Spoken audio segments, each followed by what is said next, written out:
Chapter 4, In Spite of Disease.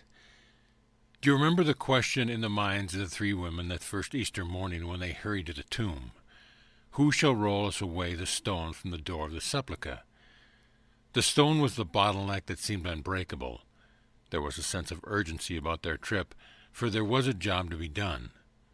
The body of Jesus must be anointed with sweet-smelling oils and spices, despite the obstacles in the way, the huge stone, the Roman seal, and the Roman guard. Such barriers would have kept most people home. But in spite of all the impediments to action, these three women started out. Who shall roll us away the stone? Who shall remove this impossible barrier? Who shall clear the way that we may get into the tomb and do our work? But wonder of wonders, the obstacle was removed before they arrived at the tomb. The impossible had happened. Of course, there are difficulties in your way, too, in breaking through the bottleneck of disease of any kind. But like these three, you must choose between acceptance of the bottleneck and exercise of faith. If you believe that the stumbling blocks are too much for you and sit down in despair, the bottleneck will remain. But the interesting thing about the law is that if you only make a start, it reacts instantly and creatively to your faith. The promise is, before ye call, I will answer. Just walking toward your difficulty, and God will clear the road beyond your wildest expectation. The dynamis, or potentiality of God within you, will become the dynamite of your word. If you will face your difficulty instead of going around it, you will find that your stumbling block will become a stepping stone. Like Jacob's ladder, your obstacle will become steps into heaven. It would be interesting at this juncture to learn just what it is that is troubling you. What is the bottleneck, obstruction, or impasse that you have failed to remove? But it is not important, for it makes no difference what the obstruction is. The law can and will dissolve it. The law does not say, "Behold, I heal a toothache, but not cancer." The law does not know big or little, curable or incurable, malignant or benign. Perhaps you still believe in the necessity of sickness and suffering, or you may still entertain doubt or uncertainty as to the effectiveness of your prayer. Perhaps it is your unconscious conviction that it is at fault. How then can the healing principle operate? Can you see that doubt or uncertainty in giving a treatment becomes a part of that treatment? The law is exact, immutable, and inexorable. If you still believe that some problems are hard and others easy, you cancel completely the operation of divine power. What you need at such a time is absolute confidence in yourself and in your word. If your intention is for healing, you must expect to be made whole in spite of all adverse and contradictory appearances. It is not your body, however, that awaits healing. It is your belief. Prepare yourself for the acceptance of healing by saying many times a day, "There is nothing in my consciousness that can obstruct the operation of my word. This bottleneck has no place in me. I refuse to recognize it or give it power. I know that my word is powerful enough to penetrate and dispel every inharmonious condition. I know that my word instantly reverses and dissolves any and all adverse thoughts and beliefs. I am filled with faith, with power, with the expectancy of fulfillment, with the absolute conviction that spirit is always victorious. The Christ mind within me entertains and expresses only that which is positive, life-giving, and perfect." The first thing every sick person should do is to examine his mind as the possible source of his trouble. If the instruments of science had failed to heal the disease, it is almost certain that the seat of the trouble is in the mind or consciousness. Disease is what the word implies, a lack of ease. It is a state of mind that acts adversely on one's physical and emotional selves.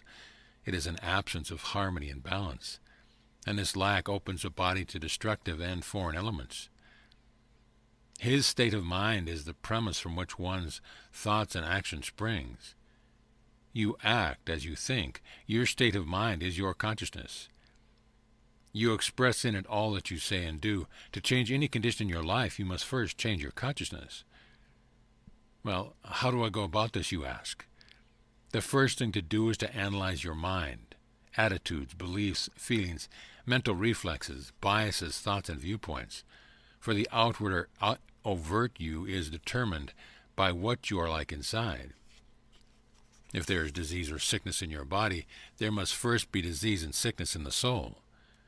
For every effect there is a cause, and that cause is always within. Mind, soul, and body are one. What affects one affects the other. If you accept this, you will see what it is that the sick man must remove in faulty and negative thought patterns and habits that limit the expression of his soul before he regains health. If the materialist insists that there is no healing except through medicine, you must remind him of the faith that medicine generates. Without faith in the doctor and his medicine, the prescription would do very little good. The doctor's assuring, encouraging, and uplifting words are factors in many instances more effective and potent than the medicine itself. Jesus said, "According to your faith, be it unto you." If your faith is sufficiently strong, you need no outside help. It alone will heal you. It makes no difference what form of healing you choose. The underlying factor is faith. If there is anything in your subconscious mind that doubts, divides, or questions the capacity of the healing power within you, or if your faith is partial or half-hearted, the healing principle will not operate. The Lord your God is a jealous God. He is jealous in the sense that he demands your whole mind, strength, heart, and soul to be spiritually healed of any condition or disease. You must believe wholeheartedly that there is no limit to the God power to heal, other than the limit of your ability to conceive that power as healing. The principle is never limited. Your soul can bring out a condition as perfect as your mind can conceive. The doctor refers to this healing principle as vis medicatrix natura. The metaphysician refers to it as God. To know God as all power and all health is essential in spiritual healing. You must recognize and feel the reality of the all-power. You must believe in it and live it. Now, to get back to the bottleneck of the mind, ask yourself these searching questions. 1. What is my attitude toward my environment, toward people, my family, my friends, and my associates? 2. Are my reactions positive or negative, true or false, normal or abnormal, wholesome or unwholesome? Am I unkind? Am I parsimonious? Am I moody and easily discouraged? Am I miserly? Am I avaricious? Do I away to irritation, criticism, and petulance? 3. Does life with all its ups and downs seem good or bad? Does it inspire me or depress me? Do I think of myself as a cog in the wheel or as the whole wheel? 4. Do I think of myself as being the mercy of others, a victim of circumstance? Do people get in my way and prevent me from accomplishing my purpose? 5. Have I allowed disappointments and frustrations to harden my heart? Have I interpreted the life force by fear, worry, anxiety, anger, hate, or jealousy? 6. Am I starving the cells of my body through apathy? Am I dying because of indifference? What has happened to my zeal? How can I hope to stay alive without it? Just as apathy is a major cause of death, lack of enthusiasm is a major cause of disease. The cynic is on his way out. He is living from the bottom of his life instead of from the top. Failure, frustration, futility stem from cynicism, and cynicism starts with a loss of faith in oneself. The word cynicism comes from the same root as the word canine, meaning curish or dog-like. A cynic is a man with a dog consciousness, and he lives in a dog's world, someone has said. Contrast the cynic with the enthusiast. The cynic is pessimistic, distrustful, and gloomy. The enthusiast is optimistic, ardent, and zestful. The word enthusiast comes from two Greek words, in theos, meaning in God. The enthusiastic man is a zestful man, alive in every part of his being. The cynic sees life only in the present. The enthusiast sees it as a whole. You begin to realize what unpleasant dispositions, abnormal attitudes, and intemperate thoughts do to the flesh. A bad disposition is just as much a disease as chickenpox. We talk much today about preventive medicine, but most disease is preventable through discipline and moderation of the mind and emotions. Disease is an outward and physical sign of an inward and psychic deterioration. Reread the preceding sentence and underscore it. If you think of the body as was molded by the action and impulse of the mind and soul, you will see why it is that your sins always find you out. The body is a barometer of the soul. Whatever happens to the soul happens to the body. If the soul is withered by cramped and wizened thoughts and attitudes, the body will manifest shrinkage. The body is so inextricably woven together with the soul that every breath, nerve, organ, bone, sinew, drop of blood, and saliva bear witness to the impulse and reactions of the mind. A negative condition in the soul has a depressing effect upon the whole body. Do you rail against pain? Then change your consciousness. Pain is one of your best friends. If it were not for pain, you would not know that you were ill. You would not have time to gather your spiritual forces together to meet the intruder or to call the doctor. Are you suffering from an acute disease? Then look to your physical habits, intemperance, indiscretion, tension, and excesses. Perhaps your resistance is low. You may have neglected your body and are running on the rims. The body requires care, exercise, rest, wholesome food, and fresh air. The man who neglects his body and the laws of physical health is likely to die suddenly, while the man who takes care of his body tends to die by imperceptible degrees. A natural deterioration which starts at birth should be the only occasion for death. It is all up to the individual. You cannot buy health, but you can prevent disease. But how about hereditary tendencies, you ask? That is a good question. Heredity, physical traits, and characteristics remain as tendencies only until mental indiscretion, such as fear and worry, set them in motion. Jesus expressed the principle of psychosomatic medicine in the words, "Whatsoever a man soweth, that shall he also reap." Psychosomatic refers to the soul-body relationship, psyche meaning soul and soma meaning body. Both the cause and the cure of disease are within man. When we understand this, we shall see that spiritual healing is a change from within. The cure is a threefold process. 1. Reversing destructive and discordant thoughts. 2. Rebuilding the conscious mind upon a new foundation. 3. Restoring the natural circulation of thought. Psychosomatic medicine transposes destructive mental and emotional conflicts into affirmations that remold our bodies according to the divine pattern. When the inner cases of disease have been destroyed, and the subjective mind no longer denies our good, health begins to return. Are you suffering from a chronic disease? Then look to your temperament. Like attracts like, even in contagious disease. To break down the body tissue, disease must be nourished by disease thoughts. It cannot operate any other way. To grow in the body, disease must find fertile soil. Chronic disease does not come suddenly like acute disease.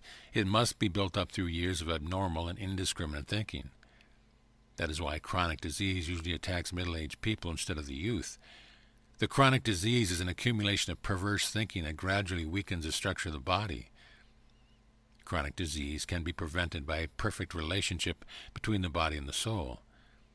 If disease is due to a lack of life or to the diversion of its currents to a destructive thought pattern or belief, health will return when the bottleneck is removed. It is true that flesh is subject to many ills, but disease cannot manifest while man is dwelling in a calm, peaceful, and temperate state of mind. Acceptance of all that is implied in the words, "underneath are the everlasting arms," is the very foundation stone of the man who manifests his sense of security by his emotional control. Contentment is an important factor in health. Discontented people are restless, irascible, unhappy people. They are filled with covetous, dissatisfaction, despair, and friction. Wanting they cannot have, they disturb the natural rhythm of the body and lay it open to disease. Men in retirement have more chronic diseases than those who are daily occupied, for the retired man has too much time to think about himself and his ailments. An untilled field runs to weeds. The energy once used in the active work is now wasted. Having no outlet, it results in pent-up congestion. That is why the inactive person is harder to deal with than the active one. The sick person who lives in idleness seldom recovers. Out of pessimism comes negation, privation, and indisposition, and rheumatism. Out of grief comes waste, loss, and shrinkage. Out of melancholy comes tuberculosis. Out of monotony and unhappiness come high blood pressure, low blood pressure, circulatory disease. Out of parental confusion, contention, sex difficulties come childhood diseases, whooping cough, mumps, and chickenpox. If love and harmony were at work in the home and minds of parents, childhood disease would be greatly lessened. Out of selfishness comes congestion and colds. Out of anger comes functional disturbance. Out of brooding comes heart trouble. Out of unhappiness come palsy and apoplexy. Out of grievances and resentment comes impaired vision. Out of pride comes acid in the blood. Out of despair comes kidney trouble. Out of moroseness comes liver trouble. Out of crabbiness comes indigestion. Out of egotism comes trouble in the spleen. Out of tension comes fatigue. Out of resignation comes hopelessness and failure. Countless other reflexes are possible. Do you find any of these abnormalities within yourself? Keep looking, and you may find others not mentioned here. You cannot share in the race consciousness and not find some. When you have found your specific physical irritation, reverse it, and the ailment will disappear. Plato said, all the mischief of the body proceed from the soul. That is why there can be no permanent healing of a body without a corresponding healing of the soul. Until the inward source of motivation has been dissolved, the disease will continue to appear. Like a prairie fire, it will break out first in one place and then in another. Why is it that some people heal more quickly than others, one asks? Because of their optimism and their will to live. If there is no will to live, a person can die just as quickly from mumps as from nephritis. Optimism, on the other hand, accelerates healing, eases pain, and cleanses the blood. Do you accept the dictum of 70 years and 10? Then it becomes a law for you. The scientist said that you should live in your present body for at least 500 years. You die before that time only because you live and think outside the law of God. Senility is nothing but an accumulation of irrational thoughts, apathy, indifference, inertia, and morbidity. Man eliminates himself by allowing his enthusiasm to grow dim. Old age is the penalty for losing faith in life.